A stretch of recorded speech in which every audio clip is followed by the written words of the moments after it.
Is Gorka'S remark is what's good for the Heinz not good for the Gorka? So preposterous enough to be deemed never before rendered in English.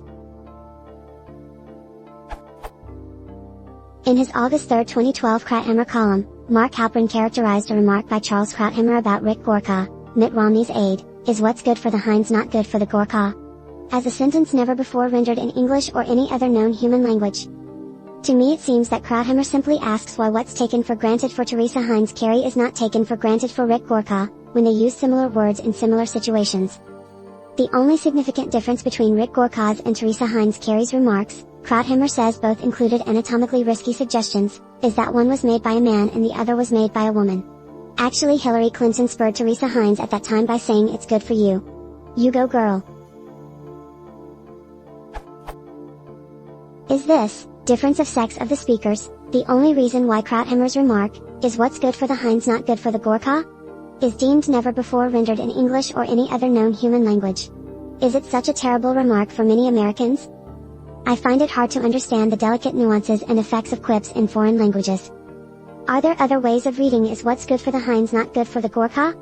As a historic preposterous remark?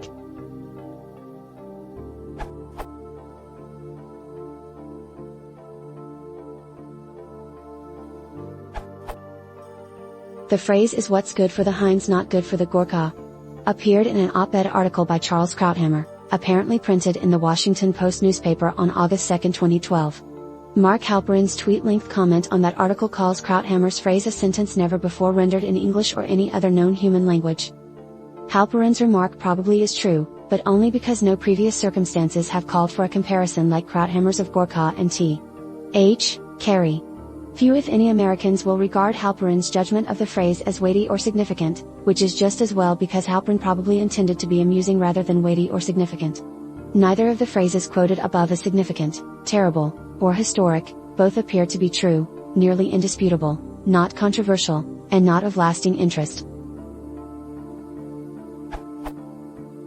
The Washington Post online article about Gorka'S advice to major media reporters, in Pilsudski Square in Warsaw, quotes him as saying "Kiss my posterior.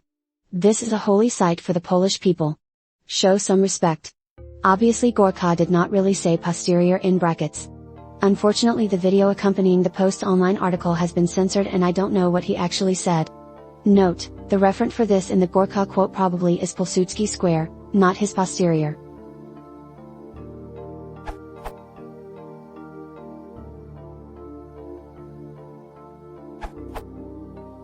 There's nothing particularly historic about the remark. I think the author was just being tongue-in-cheek about how silly the phrase was. It is a bit preposterous. You don't often hear the phrase "what's good for the goose is good for the gander," let alone rephrased as a question. It just sounds bizarre. Nobody would say that normally. You also don't call people the Heinz or the Gorka, so that makes it even more goofy.